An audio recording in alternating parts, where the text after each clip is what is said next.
Have you ever stopped to wonder why Jesus, the most influential figure in human history, never wrote down any of his teachings? With all the miracles he performed and the profound messages he delivered, wouldn't it make sense for him to leave behind his own written words? But what if he did? What if there exists a hidden letter written by Jesus himself that didn't make it into the Bible? Throughout history, there have been whispers of such a letter, a mysterious correspondence between Jesus and a king named Abgar of Edessa, a ruler who sought healing and protection from the Messiah. This incredible story has been passed down through ancient texts, most notably by Eusebius of Caesarea, a historian who claims to have uncovered this lost communication in the archives of Edessa. Could it be that these letters hold secrets about Jesus' mission, his relationship with early rulers, and even his plans for the future of Christianity? What happened during this exchange? And why did this miraculous story fade into the shadows of history?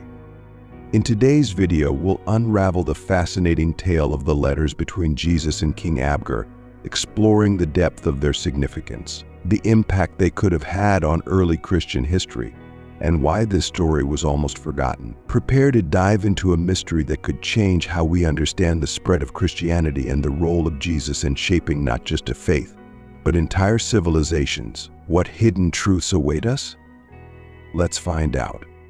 Here's the complete story of what happened, shedding light on a lesser-known episode. Christianity, throughout its early years, produced a vast array of written literature. Some writings were elevated to become part of the biblical canon, others were absorbed into the patristic tradition, while certain texts were condemned as heretical. Among these controversial writings was a document traditionally called the Abgar letter. Initially, this letter was considered either genuine or at least containing elements of truth, but over time, it fell out of favor. However, many people still firmly believe that it remains the only document that Jesus himself personally wrote. The letters between Jesus and King Abgar are best known through Eusebius of Caesarea, a key historical figure who discovered these documents in the archives of Edessa during his in-depth historical research. Eusebius details this account in his Ecclesiastical History, a work penned in the early 4th century. His account imbued the story with a sense of antiquity and authority, giving it weight and gravitas in the eyes of future generations. But who exactly was King Abgar, and how did his connection to Jesus come about? Abgar V, known as Abgar Ukama, ruled Edessa from approximately 13 to 50 AD, a significant time frame because it coincides with the life of Jesus. The region over which Abgar ruled had been previously controlled by a long dynasty of nomadic Nabateans after the Seleucids. These kings, many of whom bore the names Abgar or Manu, saw their kingdom gradually absorbed into the Roman Empire, starting around 114 AD. First as a vassal state and later as an official province, the Abgar dynasty managed to maintain power for nearly 400 years, surviving under the influences of Romans, Armenians, and Parthians. However, Roman control eventually ended their reign in 244 AD. These specific dates in the long line of kings are crucial as they help pinpoint when the legend of Abgar emerged and took shape. By around 190 AD, Christianity had made its way to Edessa, and there is evidence to suggest it could have arrived even earlier. The bishop of Edessa, Palut, held office by 200 AD, though he was probably not the first bishop of the city. It's speculated that a Palestinian preacher named Adai evangelized Edessa and became its first bishop sometime during the mid-2nd century, followed by Adai. And then Palut Edessa became a central hub of Christianity across the Euphrates. But with its increasing prominence came an issue. Rivals to Nicene Christianity began establishing themselves in the city, spreading their heretical teachings.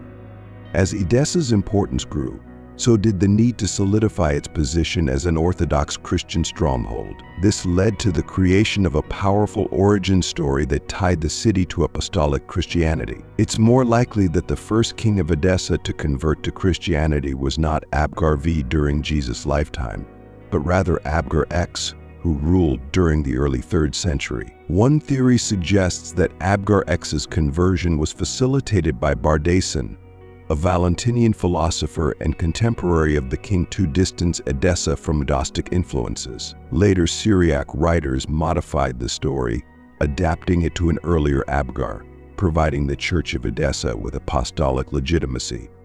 Eusebius is credited with discovering the earliest complete version of the Abgar letter and its accompanying story among a collection of Syriac documents in the archives of Edessa, known today as Sanliurfa in modern-day Turkey. While some critics have suggested that Eusebius either fabricated the document or misquoted it, this theory lacks credibility. Although Eusebius may have been overly eager to please his patrons and prone to believing certain accounts, he was not a fraud nor a fool. The real challenge in this story lies in the logistics of sending a letter from Edessa to Jesus in Judea at the time. Communication and transportation methods were rudimentary, and the geographical distance between Edessa and Judea was significant. King Abgar entrusted the delivery of this critical letter to an emissary, a royal courier, who faced the monumental task of locating Jesus in person. This journey, fraught with both physical and political obstacles, would have been perilous and challenging. This emissary's mission was to deliver the letter directly to Jesus, embarking on what became not only a physical journey but also a metaphorical search for spiritual healing and truth. According to the story, the emissary eventually found Jesus and presented him with King Abgar's letter, successfully completing his mission. Now, let's delve into the actual exchange of letters between King Abgar and Jesus Christ. The story tells us that Abgar V, king of Edessa, was suffering from leprosy, a debilitating disease for which there was no known cure. Upon hearing of Jesus' miraculous healings, Abgar penned the following letter to Jesus, which was delivered by an official envoy named Ananias, the tabularius, a type of royal emissary. The letter reads as follows: Abgar Ukama to Jesus, the good Savior who has appeared in Jerusalem, greetings. The reports about your cures have reached me and how you perform them without the use of drugs or herbs. For as the story goes, you make the blind see, the lame walk, cleanse lepers, cast out unclean spirits and demons, cure those suffering from lingering diseases, and even raise the dead. When I heard all this about you, I concluded that one of two things must be true. Either you are God and have come down from heaven to do these things, or you are the Son of God who is doing them. Therefore I have written to beg you to hasten to me and cure me the suffering I endure. I have also heard that the Jews murmur against you and seek to harm you, but I have a small and venerable city that is enough for both of us. Abgar extended an invitation to Jesus, offering him refuge in Edessa, a place far from the growing hostilities that marked Jesus' ministry in Judea. He wrote to Jesus saying, I invite you to come to me and escape the persecution you are suffering. The king's request was simple yet profound. He asked for healing from his ailment, believing that Jesus' presence alone would restore his health. Jesus, impressed by the faith shown in this letter, replied either by his own hand or through words dictated to Ananias, although stories vary. Blessed are you who have believed, although you have not seen me. For it is written concerning me that those who have seen me will not believe in me, and those who have not seen me will believe and be saved.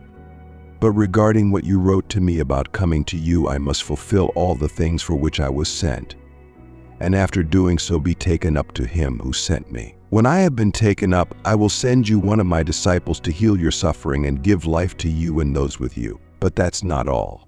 Did you know that in a key version of the story, Jesus either posed for a portrait or pressed a cloth to his face, creating a miraculous image that would become known as the portrait of Edessa or simply the Mandylion?